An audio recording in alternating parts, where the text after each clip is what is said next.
Hello hi नमस्कार मु कानुचरण। आज आउ गोटे नुआ वीडियो रे आपण मन स्वागत। लास्ट टाइम तो मु अनाउंस करथिली यात्रा टिकट देबा पई, सेटा भी मु आज भी कहूची। जदि आपण मानकर मतामत रहिला आ मु देखिली बेसी मतामत आसीची, आपण माने मतामत देइछंती आ मो वीडियो को भल पाया देइछंती, ताहले मु टिकट देबा पई वर्तमान प्लान करिची। एई 2-3 दिन भीतर भी अनाउंस भी करिदेबी। ସେଥିପାଇଁ ବର୍ତ୍ତମାନ ଆପଣଙ୍କର ମତାମତ ଦିଅନ୍ତୁ ଯେ ମୁଁ ମାଗଣା ଟିକେଟ୍ ଦେଲେ ଠିକ୍ ହେବ କି ହେବନି। ଯଦି ଆପଣଙ୍କର ମତାମତ ରହିଲା, ଆପଣଙ୍କ ମତାମତ ଅପେକ୍ଷାରେ ମୁଁ ବର୍ତ୍ତମାନ ଅଛି। ସମସ୍ତଙ୍କର ଫିଡ଼ବ୍ୟାକ୍ ଦେଖିବା। ଯଦି ସମସ୍ତେ ସବୁ ଭାଇମାନେ କି ଭଉଣୀମାନେ ବି ମାଆମାନେ ଯିଏ ବି ଯାତ୍ରା ଦେଖୁଛନ୍ତି, ଯଦି ସମସ୍ତଙ୍କର ମତାମତ ରହିବ ଯେ ନାଇଁ ସେମାନେ ଅନଲାଇନ୍ରେ ଯାତ୍ରା ଦେଖିଲା ପରେ ବି ଅଫଲାଇନ୍ରେ ମାନେ ଡାଇରେକ୍ଟ ଯାଇକି ଯାତ୍ରା ଦେଖିବେ, ଆଉ ସେ ଯାତ୍ରା ଟିକେଟ୍ କୌଣସି ଏକ ୟୁଟ୍ୟୁବର୍ ଖର୍ଚ୍ଚ କରିବ, ତାହେଲେ ଯଦି ସେମାନେ ସମସ୍ତେ ଭାବିବେ ଯେ ନା ଏଇଟା ଭଲ କଥା, ତାହେଲେ ମୁଁ ବି ଦେବା ପାଇଁ ପ୍ରସ୍ତୁତ ଅଛି। ବାକି ରହିଲା ଆପଣଙ୍କର ମତାମତ। ଆପଣମାନେ କ'ଣ ଚାହୁଁଛନ୍ତି ଯେ ମାଗଣା ଯାତ୍ରା ଟିକେଟ୍ ଦେବାଟା ଠିକ୍ ହେବ ନା ହେବନି? ଯଦି ଆପଣ ଚାହୁଁଛନ୍ତି ନା ଏଇଟା ଠିକ୍, ତାହେଲେ ମୁଁ ଦେବା ପାଇଁ ପ୍ରସ୍ତୁତ ଅଛି। ନାଇଁ ଯଦି ଆପଣ ଭାବୁଛନ୍ତି ନାଇଁ ଆମେ ଅନଲାଇନ୍ରେ ଦେଖିଦେବୁ, ଡାଇରେକ୍ଟ ଯାତ୍ରା ଦେଖିବାକୁ ଯିବୁନି, ତାହେଲେ ଯଦି ସେମିତି ଭାବୁଛନ୍ତି ତାହେଲେ ଦେଖିବା ମୁଁ ଆଗକୁ କିଛି ବିଚାର କରି, କିନ୍ତୁ ସମସ୍ତଙ୍କର ରହିଲା ବର୍ତ୍ତମାନ କମେଣ୍ଟର ଅପେକ୍ଷା। ଆପଣ କମେଣ୍ଟ ମାଧ୍ୟମରେ ମୋତେ ଜଣାନ୍ତୁ ଯେ ମୁଁ ଯାତ୍ରା ଟିକେଟ୍ ଦେବା ପାଇଁ ଯେଉଁ ନିଷ୍ପତ୍ତି ନେଇଛି ସେଇଟା କେତେ ଦୂର ଠିକ୍ ହେବ। ଆପଣମାନେ ଭାବୁଛନ୍ତି କି ଯାତ୍ରା ଟିକେଟ୍ ଦେଲେ ଠିକ୍ ହେବ ନା ହେବନି? ମୁଁ ତ ଦେବା ପାଇଁ ପ୍ରସ୍ତୁତ ଅଛି। ଗୋଟିଏ ଯାତ୍ରା ପିଛା ମୁଁ ଅନୁମାନିକ 3ଟି ଟିକେଟ୍, 3ଟି କିମ୍ବା 5ଟି ଟିକେଟ୍ ଦେବା ପାଇଁ ପ୍ଲାନ୍ କରିଛି। ବା ଓଡ଼ିଶାରେ ଯାତ୍ରାରେ ଟିକେଟ୍ କେତେ ରେଟ୍ ଆସୁଛି ମୁଁ ତ କହିପାରୁନି, କେଉଁଠି କ'ଣ ରେଟ୍ ଚାଲୁଛି। ଆପଣମାନେ ମୋତେ ଜଣାନ୍ତୁ।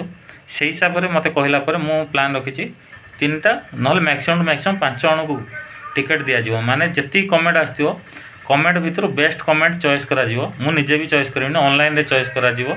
ଯେଉଁ 5 ଜଣ ଭାଇ ସିଲେକ୍ଟ ହେବେ, ସେଇ 5 ଜଣଙ୍କର ନାଁ ବି ମୁଁ ନିଜେ ଏଇ ଯାତ୍ରା ଚ୍ୟାନେଲ୍ ମାଧ୍ୟମରେ ମାନେ ଡିକ୍ଲେୟାର କରିଦେବି ଯେ ଏଇ ଭାଇ 5 ଜଣଙ୍କର ଟିକେଟ୍ ଆସିଛି। ତାପରେ ମୋର ଇନଷ୍ଟା ଆଇ ଡ଼ି କିମ୍ବା ମୋ ଇମେଲ୍ ଆଇ ଡ଼ି କିମ୍ବା ଫେସବୁକ୍ ଆଇ ଡ଼ିରେ ଆପଣଙ୍କର ଯାହା ବି ଇଏ ପଠାଇଦେବେ। ପଠାଇଲେ ମୁଁ ଆପଣଙ୍କୁ ଯାତ୍ରା ଟିକେଟ୍ର ଆମାଉଣ୍ଟଟାକୁ ପେ କରିଦେବି। ଯାହାଦ୍ୱାରା ଆପଣ ବି ଭାବିବେ ଯେ ଗୋଟେ ମୁଁ ଅନଲାଇନ୍ରେ ଯାତ୍ରା ଦେଖୁଥିଲି, ଆଉ ବର୍ତ୍ତମାନ ମାଗଣା ଗୋଟେ ଯାତ୍ରା ଟିକେଟ୍ ଜିତିଛନ୍ତି। ଆଉ ଆପଣଙ୍କ ଏରିଆରେ ଯେବେ ବି ଯାତ୍ରା ହେବ, ମାନେ ଆପଣଙ୍କ ଅଞ୍ଚଳରେ କିମ୍ବା ଆଖପାଖ ଏରିଆରେ, ଆପଣ ଯାଇକି ଯାତ୍ରାର ମଜା ଧୁମ୍ ନିଅନ୍ତୁ। ଆଉ ଏହାଦ୍ୱାରା ମୁଁ ବି ଭାବୁଛି ମୋର ଗୋଟେ ଛୋଟ ପ୍ରୟାସ ହେବ ଯେ ଓଡ଼ିଆ ଯାତ୍ରାକୁ ସପୋର୍ଟ କରିବା। ମୋ ଦ୍ୱାରା ମାନେ ମୁଁ ଭାବିବି ଯେ ମୋ ଦ୍ୱାରା 5 ଜଣ ଭାଇ ଯାଇକି ଓଡ଼ିଆ ଯାତ୍ରା ମାଗଣା ଦେଖିପାରିଲେ କିମ୍ବା ଗୋଟେ ସୁବିଧାରେ ଦେଖିପାରିଲେ ବୋଲି ମୁଁ ବି ଭାବିବି। ସେଥିପାଇଁ କିଛି ନାହିଁ, ଆପଣମାନଙ୍କର ମୋ ଚେଷ୍ଟା, ମୁଁ ଆପଣମାନଙ୍କୁ ଯାତ୍ରା ଦେଖାଇବି। ଆପଣମାନଙ୍କର ଚେଷ୍ଟା, ଆପଣ ଯେବେ ବି ଯାତ୍ରା ଦେଖିବେ ଗୋଟେ ଗୋଟେ ଛୋଟ କମେଣ୍ଟ ଦିଅନ୍ତୁ। କମେଣ୍ଟରେ ଆପଣଙ୍କର ମତାମତ କିଛି ବି ନହେଲେ ବି ଗୋଟେ ଛୋଟ ମତାମତ ରଖନ୍ତୁ ଯେ ଯାତ୍ରା ଆପଣଙ୍କୁ କେମିତି ଲାଗିଲା, କିନ୍ତୁ କି ଏଇ ୟୁଟ୍ୟୁବ୍ ଚ୍ୟାନେଲ୍ଟି ଆପଣଙ୍କୁ କେମିତି ଲାଗୁଛି, କି ଆଗକୁ ଆପଣ କେଉଁ ଯାତ୍ରା ଦେଖିବା ପାଇଁ ଚାହୁଁଛନ୍ତି। ଗୋଟେ ନିଜର ଛୋଟ ମତାମତ ରଖନ୍ତୁ। ବେଶୀ କିଛି ନ ଲେଖିଲେ ବି ଗୋଟେ ଛୋଟ ମତାମତ ରଖନ୍ତୁ ଯେ ଯାତ୍ରା ଆପଣଙ୍କୁ କେମିତି ଲାଗୁଛି, କି ଆଗକୁ କ'ଣ ଆପଣଙ୍କର ମତାମତ ରହିବ, ସେଇ ହିସାବରେ ଆପଣ ଗୋଟେ ଛୋଟ କମେଣ୍ଟଟେ ଦିଅନ୍ତୁ। ଆପଣଙ୍କର ବେଷ୍ଟ କମେଣ୍ଟ ଯେଉଁ ଭାଇ 3 ଜଣ କିମ୍ବା 5 ଜଣ ଯେଉଁ ବେଷ୍ଟ କମେଣ୍ଟ ଆସିବ, ସେଇ ଭାଇମାନଙ୍କୁ ମୁଁ ମୋର ଯାତ୍ରା ଟିକେଟ୍ ପଠାଇଦେବି। ଯାତ୍ରା ଟିକେଟ୍ ଯଦି ମୁଁ ଡାଇରେକ୍ଟ ବି ଯଦି ସୁବିଧା ନ ହୁଏ ପଠାଇବା ପାଇଁ, ତାହେଲେ ମୁଁ ଯାତ୍ରା ଟିକେଟ୍ ବଦଳରେ ଯାତ୍ରା ଟିକେଟ୍ ପାଇଁ ଆପଣଙ୍କ ଏରିଆରେ ଯେବେ ବି ଯେତିକି ଟଙ୍କା ମାନେ ରେଟ୍ ରହୁଥିବ କିମ୍ବା ଯେତିକି କଷ୍ଟ ଆସୁଥିବ ଯାତ୍ରା ଟିକେଟ୍, ସେଇ 5 ଜଣ ଭାଇଙ୍କି ମୁଁ ଯାତ୍ରା ଟିକେଟ୍ ମୁଁ ମୋ ପଇସାରେ ଆପଣଙ୍କୁ ଯାତ୍ରା ଦେଖାଇବି। ତ କିଛି ଡରିବାର ନାହିଁ। ଆପଣ କେବଳ ଗୋଟେ ଛୋଟ କମେଣ୍ଟ ଦିଅନ୍ତୁ ଯେ ଆପଣଙ୍କୁ ଯାତ୍ରା କେମିତି ଲାଗୁଛି। ଗୋଟେ ଛୋଟ ଲାଇକ୍ ଦେବେ, ଗୋଟେ କମେଣ୍ଟ ଦେବେ। ବାକି ଟିକେଟ୍ର ଦାୟିତ୍ୱ ମୋର, ଦାୟିତ୍ୱ ଆପଣଙ୍କର ଯେ ଆପଣ ଆଉ ହଁ ଠିକ୍ ଅଛି, କିଛି ନାହିଁ। ତାପରେ ଆଉ ଗୋଟେ ବଡ଼ କଥା ହେଲା, ଆପଣ ଚ୍ୟାନେଲ୍କୁ ସବସ୍କ୍ରାଇବ୍ କରିକି ରଖନ୍ତୁ।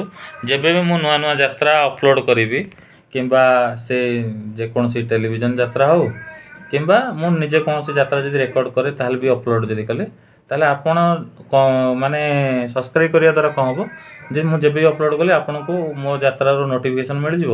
ତାପରେ ଆପଣ ଜାଣିପାରିବେ ଯେ କୌଣସି ଏକ ନୂଆ ଯାତ୍ରା ଆସିଛି, ତାହେଲେ ଆପଣ ଦେଖିବା ପାଇଁ ବି ସୁବିଧା ହେବ। ତ ଏଇଟା ବି ଗୋଟେ ଆପଣଙ୍କ ଦାୟିତ୍ୱ ଯେ ଚ୍ୟାନେଲ୍କୁ ସବସ୍କ୍ରାଇବ୍ ବି କରିକି ରଖିଥାନ୍ତୁ। ସବସ୍କ୍ରାଇବ୍ କରିକି ଅଲ୍ ନୋଟିଫିକେସନ୍କୁ ବି ପ୍ରେସ୍ କରି ରଖିଥାନ୍ତୁ, ଯାହାଦ୍ୱାରା ଆପଣଙ୍କୁ ତୁରନ୍ତ ମିଳିଯିବ ଯେ ଏଇ ଚ୍ୟାନେଲ୍ରେ, ଏଇ ଭାଇଙ୍କ ଚ୍ୟାନେଲ୍ରେ ବର୍ତ୍ତମାନ ନୂଆ ଯାତ୍ରା ଆସିଯାଇଛି। तापर आपण आपणଙ୍କ सुविधा देखिकी समय काढिकी यात्रा देखिए यात्रार मजा नेबे। जहाँ आपणଙ୍କ मतामत रहबो कमेंट रे जणाइदेबे। बाकी आपण कमेंट जदि सिलेक्शन ହେଇଗଲା ଭାବିନିଅନ୍ତୁ ଆପଣଙ୍କୁ ଗୋଟେ ଯାତ୍ରା ଟିକେଟ୍ ମାଗଣା ମିଳିଲା କ'ଣ। ବାକି ମାଗଣା ଯାତ୍ରା ଟିକେଟ୍ ଯୋଗାଇବା କାମ ମୋର, ଯାତ୍ରା ଦେଖିବା କାମ ଆପଣଙ୍କର ଆଉ। ଚାଲନ୍ତୁ ଦେଖିବା କେଉଁ ଭାଇମାନେ ବର୍ତ୍ତମାନ ଯାତ୍ରା ଟିକେଟ୍ ପାଇଁ ଆଗ୍ରହ ଅଛନ୍ତି। ଆପଣଙ୍କ କମେଣ୍ଟ ଅପେକ୍ଷାରେ ମୁଁ ରହିଲି। ଆପଣ କମେଣ୍ଟ କରି ଜଣାନ୍ତୁ ଆଉ।